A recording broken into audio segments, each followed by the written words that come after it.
It's Friday night, which means it's time for another episode of the Friday Night Nicktoons podcast. I'm Ashli. And I'm Casey. Last time we did our 4th episode of our Avatar The Last Airbender rewatch, The Warriors of Kyoshi. We also put out our weekly Twitter poll asking which Avatar The Last Airbender creature you would ride. 13% of you guys went with the elephant koi, 80% with the flying bison, and only 7% of you guys are daring enough to go straight for that unagi. So, those 7% are wild, but I agreed with the flying bison. How could you not? I guess that's true. I think the elephant koi are so cool. I guess I would want to, swim with them. Maybe not ride it. But yeah, how could you not fly on Appa? That's true. This was a pretty poorly constructed question, I think. But still, on our end. 7% of you guys with the unagi, though. Yeah, that's brave. You guys are nuts. Aang got thrown off the first time you tried it, so you guys might not live through it, but I'm glad that you guys are feeling it. Yeah, I mean, maybe we shouldn't have included Appa. Maybe we could have included some other third Avatar creature. Some other third thing. Some other third thing. Well, this week, guys, we've got Mr. Meaty. That amazingly weird... It's 2 seasons, but it's basically 1 season, because I did some reading, and the second season is just pure trash, apparently.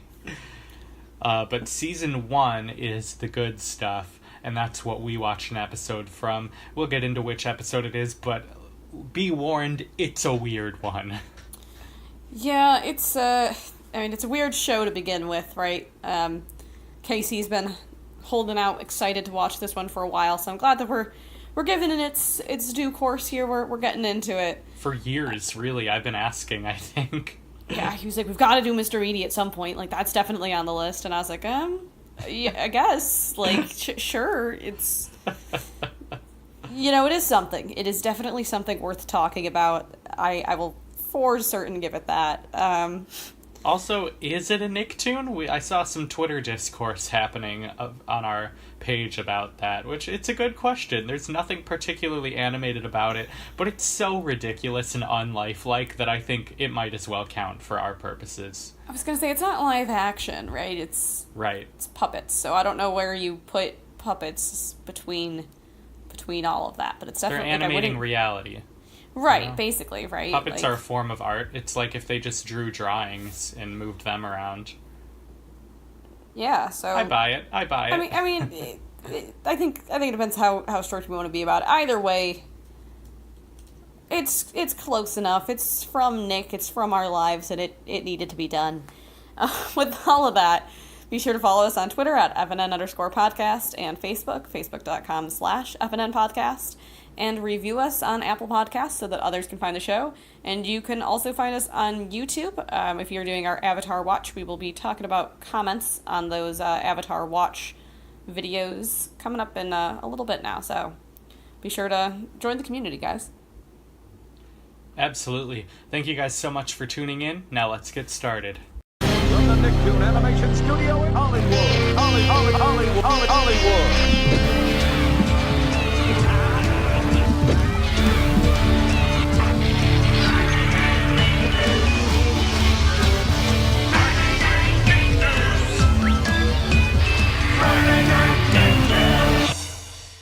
Alright, guys, as we said, we're talking about Mr. Meaty.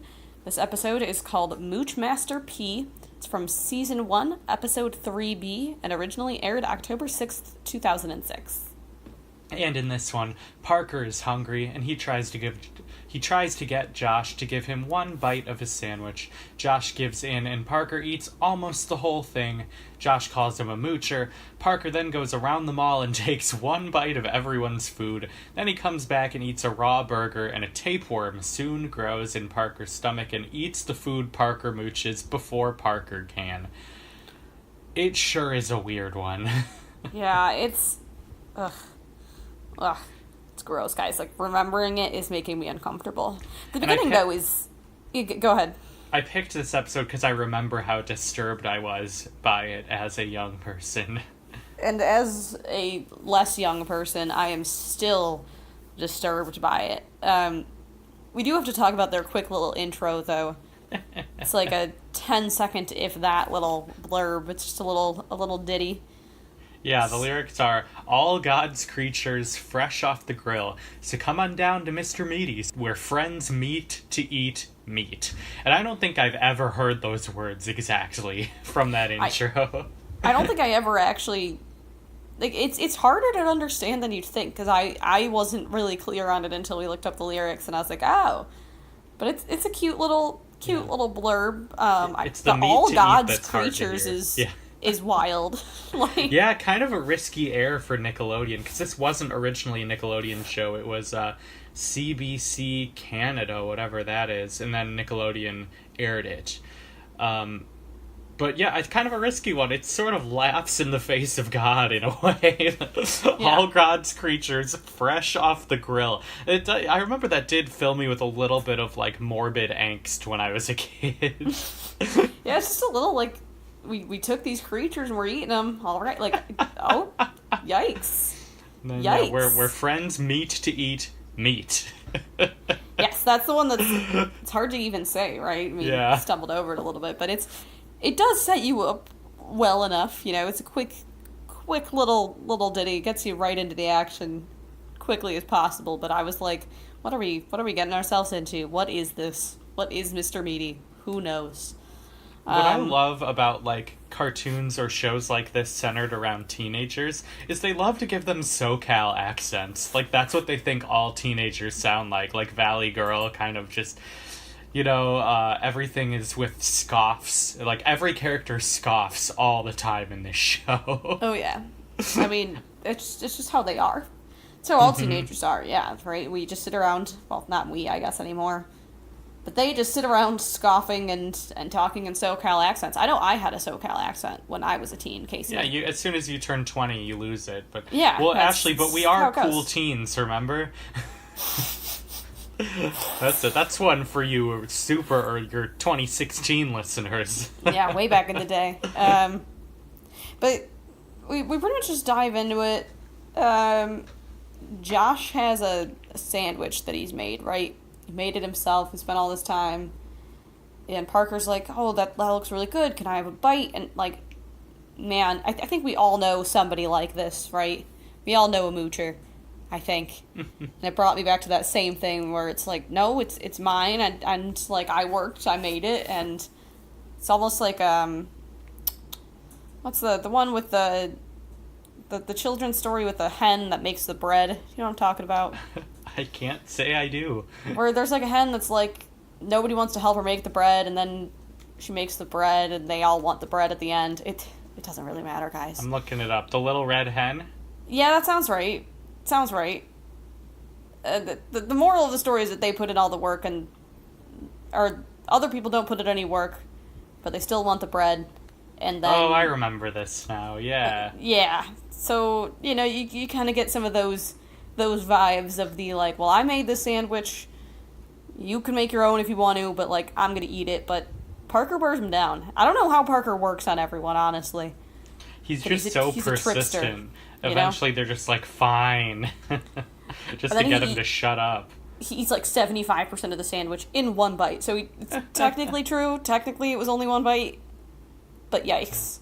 And there's this great little effect on the show where it's like almost like a PowerPoint presentation transition where it's like pow and then it's gone. Like the way they sort of, I guess that is animation in a way, and as we'll see with the tapeworm later, the way they sort of cut. And it's almost like stop motion, even though it isn't, the way they'll jump as things disappear. Yeah, it's but you know, I'm definitely on the side of the annoyance and Parker's. One, I mean, it's rude, but two, I don't know how he eats as much as he does, because he goes through the mall and, like, gets everyone's food, right? And we'll get into some of the specific examples, but he just eats a ton. Like, gross amounts of food there. And it's all mall food, of course, because they're at the Scarborough Mall, I think it's called. Yeah, the place that they work and lived. I don't think we see them anywhere other than at a restaurant, right? None that I can remember. They Yeah. might go to, like, a home at one point. I don't remember. But we get a beautiful foray into the side characters on this show, and they are good. Yes. Yes, they are. The security guard, I think, is my fave. He's great. The mall cop type guy, and he's eating a donut, and Parker, because of course he is, and Parker is kind of staring at him, and he tells him to never look down a man's donut hole. Yes. Meaning the hole in the donut. Yes. Really, another risky line. Like, this show is kind of edgy. It's safe enough to air, but it very easily could have been an Adult Swim type show. Yeah, and he, I also love the security guard is talking to the donut, and he's like, "Donut, I love you like a brother, and I'm about to eat you like a maniac." Like, what? Not what I do with my brothers personally, but apparently, and I just love the idea of the cop, of course, being infatuated with donuts, but Yeah, and he's just so large, and he's got those awesome sunglasses, and his voice is perfect. Yes, and then Parker's like, he does some trickery with, like, I don't remember, something about, well, if you eat that whole donut, you're going to be too full, you're not going to be able to run and catch all the criminals, all the criminals in the mall. And the guy's like, all right, you're right, I'll give you a bite, and, he pulls the same thing that he does, and everyone just keeps calling him a moocher, which he is. Yeah. And then we get this mall girl who's an amazing recurring character. Her name's like Stephanie or Tiffany or something, and she's always scoffing. Like, we talk about how there's a lot of scoffing in the show, but, like, every other word out of her mouth is just, She's to absolutely everything. Yeah. And I don't remember what did he eat where he has the "I ate something healthy, I hope I don't get sick" line. I don't remember what it was. Was it like the lettuce in the burrito or something? That sounds right. Something like that. Something stupid. And he eats like part of the burrito wapper, and you can see it on his chin, and it's gross. Really gross. He's disgusting. And it's like really mystery meat, right? So you think that's gonna be, at least I thought that was gonna be the tapeworm. But nope. But it isn't. Yeah, he goes in. He's even stupider than this. Like, he's gotten away with all of it so far, and he goes into the freezer and eats a raw burger. Yeah, it's like sitting out or something. I don't know, but it's gross. Like, it's just disgusting. Because he's like, "Oh, I just ate that burger you put out there, Josh," and he's like, "Dude, that was raw." And he's like, "Oh, well," and I'm like, just the idea, like, even minus a tapeworm, the idea of, like, eating raw beef is disgusting, right? Yeah. Like, that is not meant to be done ever in your life. Pro tip, guys, don't go around eating raw meat, but he does, and we don't know that he's got a tapeworm quite immediately. But every time he goes to eat something from now on, it suddenly disappears, and that's where we get that effect Casey was talking about. Yeah, with that cheesy sort of horror movie sound effect, and then the food disappears, and it's definitely got to be frustrating for Parker. Also, let's be clear, this is not how tapeworms work, No. Obviously. I mean, there's a lot of things about this tapeworm that are not how tapeworms work, thankfully, honestly. Yeah. They're already gross enough they're horrible enough, but this tapeworm, what it ends up taking is he keeps trying to eat, it disappears. He goes and shows Josh, and Josh is freaking out now too. So they're both the only two workers on the clock, but they just completely leave the front counter to film, or they ignore the customers to film this event that's happening, and then slow down the footage. Yeah, and they slow it down enough that they see, and this tapeworm is literally, like, lengthwise taller than Parker is, and, like, in circumference, like, way too large to be comfortable, right? It's just disgusting. Yeah. But it comes out of his mouth and steals the food, like, in an instant, which also gross, right? Like, just all of it is gross. It reminds me of one of those like straight to DVD Scooby-Doo movies. It might have been Zombie Island. No, it was a ghost one, because they slow down the footage, and in the background it's like Daphne is saying something. We used to quote it in my house all the time. and because they kept replaying the same footage, and then there's a ghost in the background. It's exactly like that. Yeah, it's... Ugh. Well, at least they find it. They know what's going on now, and honestly, Parker's, not grossed out enough, I feel like. He's kind of gross, but, but we find out, thanks to Josh, that there is, quote, a scientific way to get rid of tapeworms. Which, bringing back the classical skeptical scientist here. Yeah, another Casey, callback. Wow. Both teenage robot related, too. I don't think this is science. I'm just going to go ahead and say if you have a tapeworm, probably don't try this one out. But they basically it's horrific. They just bring out, food, right? And, a trap of some sort. And they put it on a fishing hook. Yeah, and, it's gross. That's the whole thing, and he, fishes it out of his mouth. It's disgusting. It's a disgusting. long reel, too. It's I didn't think it was actually going to work. But the tapeworm goes for the bait, sinks in the hook, and then it's just Parker mouth wide open, jaw unhinged, and Josh frantically reeling out this tapeworm with horrible teeth. It has a row of teeth on the outside almost. It's an awesome puppet. All the puppetry in this show is great because you really do feel them as living human characters and not as puppets. Yeah, we definitely should give them props right away for that too. The props are fun too. The set is well done. So you're not thinking about that it's a puppet show.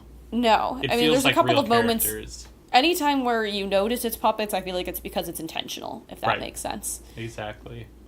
But it is really well done, and I do think it's just kind of cool to have a puppet show that's a little bit more, not quite adult, but a little more adult than your average puppet show, right? You know what we need is a crossover with Josh and that surfer fish from SpongeBob.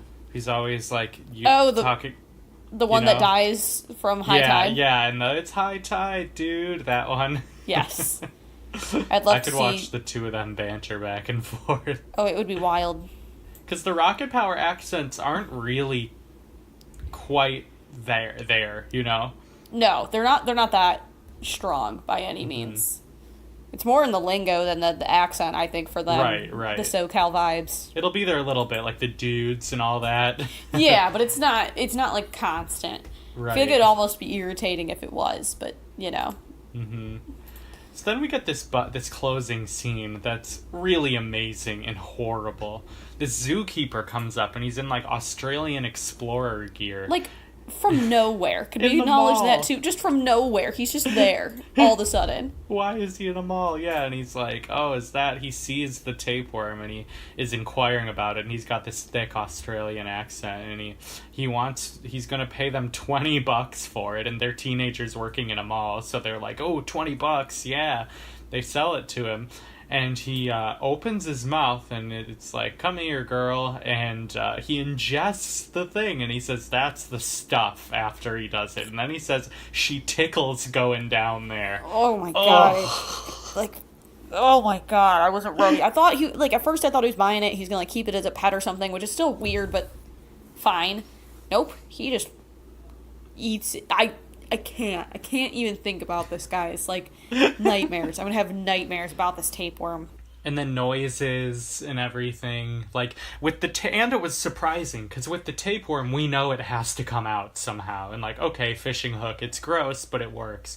This guy, you're not thinking, or at least I wasn't, he's gonna eat this thing. See, I feel like the ingestion was both because, it wasn't as gross to watch, but it was grosser, as a concept, that a person would, willingly go through that for some reason. Yeah. Just really, didn't sit well with me, psychologically. Kind of reminds me of, no, I don't want to spoil it, but I'll just say it reminds me of a moment in the short before Incredibles 2. Oh, that's so true, yeah, but that's a much more tender and nice. Yes, but I'm just saying, a little bit of a... There's just a shock factor that happens where I was like, what? Anyways. Oh, you've seen it now. I think I referenced it a few weeks ago and you hadn't seen it. Yeah, I just saw it probably like 2 weeks ago, 1 week ago, last weekend. I don't even know. Yeah. I can't keep track of weeks anymore. It's cute, right? Not too long ago. It was. I liked it a lot. It was a lot more, it was a lot easier to watch than this Mr. Mr. Meaty episode. Meter. Can't even talk. Yeah. But it's about what I remember it being. It's gross, it's weird, it's puppets, and it's an interesting piece of media we've got here. There is truly no other Nicktoon like it. Similar to Kablam, where it's like, this is just a category of its own. Yeah, it's I'm okay not revisiting it anytime particularly soon. We will but again. I Promise me that we will, before episode 200, we'll do Mr. Meaty again. I'm okay with that. Okay. It can be But $1.99. I'll put it in the calendar. I certainly don't want to revisit it every week. Well, thankfully, even if we did, it would be a pretty short run, right? That's true. We're looking at how many episodes are there total? 20? Yeah, like 20 like total that. episodes? So we could just add it to the end of our docket, right? Because we're doing all of Avatar first, then Rugrats every 4 weeks, then All Grown Up every 2 weeks or something, and then and then once Mr. Meaty. we're when we're in like retirement homes and stuff and still recording. And we'll have to do the new Rugrats too, of course, in there, because that'll be out by the time we get there. Yes. Yeah, we'll have goodness. Jokes aside, it's not quite in the same level of disturbing uncomfortable as Ren and Stimpy made me, because Ren and Stimpy was hard to watch in a different way somehow, and I can't quite put my finger on it, but definitely not easy to watch. I think part of it too is that these episodes are pretty short, right? It was like 10 minutes or something. Very short, yeah. So you get through the struggle pretty easily, and I don't think all of them have the gross out factor either, if I'm remembering correctly. No, but it's definitely the main catalyst of the humor. It's just gross things. And it makes fun of teenagers a lot, which is fun. Thank goodness there weren't smartphones yet then, or Mr. Meaty would have been all over that. Oh, they definitely would have. Yeah, it's an interesting whatever it is. It's an interesting show. Those Canadians, they come up with some interesting stuff here. And overall, Casey, I feel like you like it just as much as you thought you would, yeah? Absolutely, yeah, it holds up. At the end, I wrote, he still wants a bite at the end. Was that Parker? That after all that, he just wants a bite again? Yeah, that's Parker. And I think he even says something like, well, I made $20, so not too bad. Yeah, it's like the opposite of the red hen story we were talking about. The moral is you can get away with mooching and come out with $20. Which you just have to go through the tapeworm thing that apparently not big. Like, personally, if I ate something and it gave me that sized tapeworm, I don't even know if I'd eat anything ever again. And I would certainly want more than $20 to say I came out even. Yeah, and I would not take another bite of a burger for, the rest of my life. Honestly, even thinking about this, which isn't even real, makes, if this came up while I was eating a burger, I think I would struggle to finish it. Absolutely. Anyway. So, yeah, that's about it on this one. It's just a weird, disturbing, quirky show that's very genuinely funny. I want to say it has a lot of heart, but it really doesn't. It's a completely soulless show. Yeah, it is what it is. It's something. It's interesting, and yeah, we'll get back to it eventually, guys, but it'll be when Casey remembers and makes it so. Yeah, I'm sure you won't be when we get to episode 190. You won't be like, hey, remember what you said about Mr. Meaty? No, but I bet that you will, Casey. I bet that you will remember. So I remember weird things. That's true. All that said, I think we've talked this to death pretty much. Good to move on to the conclusion? I am.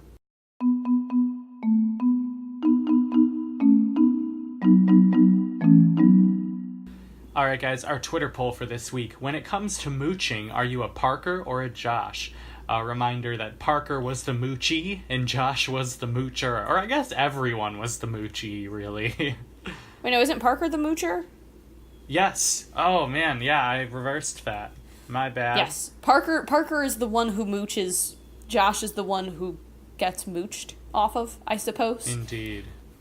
Weird wording. But anyways, yes. You encounter these types of people in your life, right? Can't be the only one here. Interested to see how many of you guys are just willingly able to admit that you're moochers. We all do it from time to time, but are you quite at Parker's level? I'm interested to hear. Next week, we will be talking about the 5th episode in Avatar: The Last Airbender, continuing our watch through. So looking forward to getting back with that. I feel like every time I say that, but every time I'm like, I just want to keep watching this show. I almost feel like we've got to increase the frequency of it to keep myself sane, but we'll figure it out. Yeah, I could. The show's kind of losing me lately. Just nothing that makes me want to watch the next episode. So no, I agree. We might have to start doing 2 out of 3s. You know. That's kind of what I was thinking too. 2 out of 3 might be good. But yeah, because people seem to like the Avatar ones more anyway. Everyone's seen it or is watching it. What's funny is a bunch of people started watching it when we announced that we were doing this, and they're already done.